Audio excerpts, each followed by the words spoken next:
தென்றலே மெல்ல பேசு சீரியல்ல இங்க இளமதியோட அப்பாவை காமிக்கிறாங்க. அவங்க அம்மா காலையில ஏந்திரிக்கவே இல்ல. அவரு பயந்துடுறாப்ல. அதுக்கப்புறம் தான் வந்து ஏந்திரிக்கிறாப்ல. ஏந்திரிக்கும் பொழுதே நெஞ்ச புடிச்சுக்கிட்டே ஏந்திரிக்கிறாங்க. ஸோ போய் ஆஸ்பத்திரியில செக் பண்ணிடலாம் அப்படின்னு ஹாஸ்பிட்டலுக்கு அழைச்சிக்கிட்டு போறாங்க. இந்த பக்கம் பழைய வீட்டுக்கு வந்து ரொம்ப ஃபீல் பண்ணிக்கிட்டு இருக்கிறாப்ல. நைட்டு என்ன நடந்ததுன்னே தெரியலையே அப்படின்னு சொல்லி தன்னோட ஃப்ரெண்ட்ஸு கிட்டலாம் வந்து பார்த்தீங்கன்னா டவுட்டு கேட்டுக்கிட்டு இருக்கிறாப்ல. உடனே வந்து மறுபடியும் குடிச்சுப்புட்டு யோசிச்சு பாரு அப்படின்ன உடனே மறுபடியும் லைட்டா குடிச்சுப்புட்டு அதுக்கப்புறம் யோசிக்கிறாப்ல.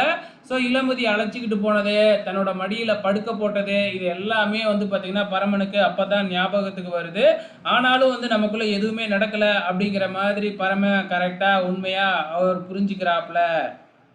இதுக்கப்புறமும் நான் ஏமாற மாட்டேன் அப்படின்னு வேறையா சொல்லிக்கிட்டு இருக்கிறாப்ல. அதே நேரத்துல இங்க ஹாஸ்பிட்டலுக்கு இளமதியோட அப்பா இளமதியோட அம்மாவை அழைச்சிக்கிட்டு போயிருந்தார் இல்லையா? இப்ப அவங்க இதயத்துல 2 பிளாக் இருக்கு அப்படின்னு சொல்லிடுறாங்க. அதனால சீக்கிரமாவே ஆப்ரேஷன் பண்ணணும். அப்பனா தான் உயிருக்கு எந்த ஆபத்தும் இல்ல அப்படிங்கிற மாதிரி டாக்டர் சொல்லிடுறாங்க. இப்ப பணத்துக்கு என்ன செய்ய போறாங்கன்னு தான் தெரியல. ஏற்கனவே ஹாஸ்பிட்டலுக்கு பணத்தை கொடுக்கறதுக்கே படாத பாடுபடுறாங்க. இப்ப ஆப்ரேஷனுக்குலாம் என்ன பண்ணுவாங்க அப்படிங்கிறது தான் தெரியவே இல்ல. ஸோ பொறுத்திருந்து தான் பார்க்கணும். இந்த பக்கம் வந்து பார்த்தீங்கன்னா, நம்ம இளமதியும், நர்மதாவும் மீட் பண்ணி பேசிக்கிறாங்க.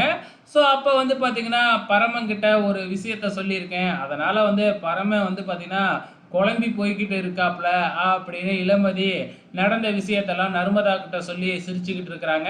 அதுக்கப்புறம் இன்னொரு பிளான போட்டிருக்கிறாங்க. என்ன பிளான் அப்படின்னு பார்த்தீங்கன்னா, தாலி பிரிச்சு கோக்குற ஃபங்க்ஷன் அப்படின்னு சொல்லி இப்ப கலாவோட வீட்டுல வந்து பார்த்தீங்கன்னா, அலங்காரம்லாம் பண்ணி எல்லா ஏற்பாடும் இளமதி, நர்மதாவும் பண்ணிக்கிட்டு இருக்கிறாங்க. இங்கலாம் அதெல்லாம் நடத்தக்கூடாது அப்படின்னு கலா சொல்லிக்கிட்டு இருக்கும் பொழுது, ஊர்ல இருக்கிற நெறைய லேடீஸ்லாம் அங்க வந்து நின்னுடுறாங்க.